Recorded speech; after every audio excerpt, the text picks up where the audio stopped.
third word that Jesus spoke on the cross, we're going to refer John chapter 19, verse 26. It reads like this. When Jesus therefore saw his mother and the disciple whom he loved standing by, he said to his mother, Woman, behold your son. Also in 27, then he said to the disciple, Behold your mother. And from that hour, this disciple took her to his own house. So here in this particular two verses, we could see three characters basically. One, Jesus, mother, and the disciple. If we look at the situation, if we can imagine the situation like, he was wounded and he was on the cross and the mother was standing there. I think this is the worst situation a mother can never expect to happen to her child. So especially in this case, Mother Mary, though she knew since the birth of Jesus that he's not going to stay with her forever, and she knew that it's a God's child and he'll be leaving her maybe if not one day, the other day. And but still we can imagine, and from the Bible we can see that it was revealed to her multiple times. If you look at Luke chapter 2 verse 34, when Mary and Joseph took Jesus to the temple in Jerusalem, there was a man called Simeon. So in verse 34, he blesses Jesus. He took Jesus and he blessed him. He blessed him, and then he says, then Simeon blessed them and said to Mary, his mother, Behold, this child is destined for the fall and rising of many in Israel, and for a sign which will be spoken against. Especially in this verse 35, yes, a sword will pierce through your own soul. It was clearly told to her that a sword will pierce through your own soul. So she was very much aware that she has to go through this pain. And the same in the same chapter, verse 49, if we see when Jesus was 12 years old, when they went to the temple, they missed Jesus, and then when they came back, they found Jesus there in the temple, sitting in the middle of the adults, and when he was talking, they asked where were you? Then Jesus says there, why did you seek me? Did you not know that I must be about my Father's business?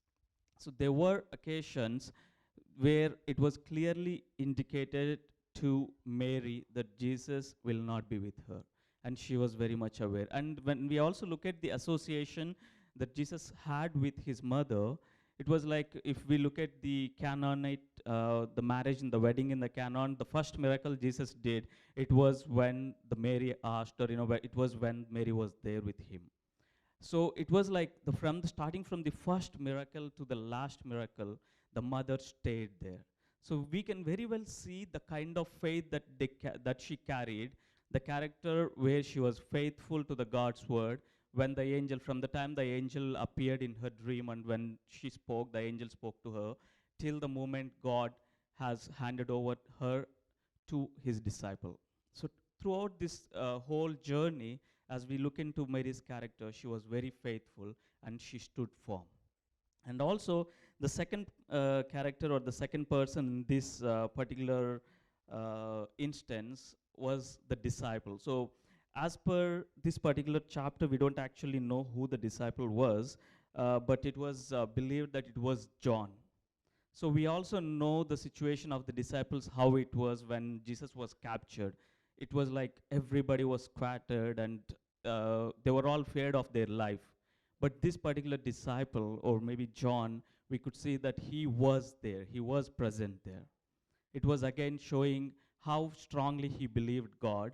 No matter what was going to happen to him, he didn't give up. He was there. And also when Jesus said, in 27, behold your mother, he readily accepted the responsibility. So from the disciples' point of view, or from his character, the thing that I could think is he readily accepted the responsibility. So as the disciple of Jesus Christ, let's also just examine, are we ready to accept the responsibility? Are we ready to stand firm in those kind of troublesome situations? And lastly, the third character, which is nothing but Jesus there. So if we actually look into the character of Jesus, or the situation he was in, it was a very difficult situation, wasn't it? Like, he was wounded. He was it's like they spit on him, and he was rebuked, he was stripped, everything, he was whipped, everything that could happen to one human, everything had happened to him. He was in the situation, like, he was, maybe I can't say it's a helpless situation, but that's what the God was intended to happen to him. But he was ready to accept. In spite of the situation that he was in, we could see that he did not get away from his responsibilities. As a son, as we can see in chapter Exodus 20 and 12, the fifth commandment, it says, honor your father and your mother. And the same in Matthew chapter 15 and 4, for God commanded, saying, honor your father and mother. So here we could actually see a loving, caring, respected, and a responsible son here. Jesus, in this particular situation, though is like when we actually come across any troubles, we don't think of we don't think of anything like just get away, get out of the situation, or just finish it. We forget about all other responsibilities. So maybe if we look at the characteristics of Jesus in this particular scenario, or the process when he was going through this on the cross, and some of his characteristics is he was a responsible son. He didn't just stay there, or he didn't get away from his responsibilities. He could even think of his mom when he was on the cross. He was a responsible son, and he does not give excuses. Maybe he's like, we when we have something else, we just try to give some excuse. We don't even think of it. But he did not give any excuses. So his character is telling not to give excuses, rather be on your job, whatever the job. As in the process he was going through, he did not give any excuses. He just did what he was supposed to do. And lastly, he did not get deviated from his work. The whole purpose of Jesus coming onto this earth was to give his life for us as a sacrifice, and to build the bridge between us and the God, the Father. He did not get away from his responsibilities, or because when there were situations, a lot of temptations, like people were mocking at him. They were like, if you are a real son of God, come down off the cross. If he had just deviated for a second out of this, we could not have got the salvation what we currently have.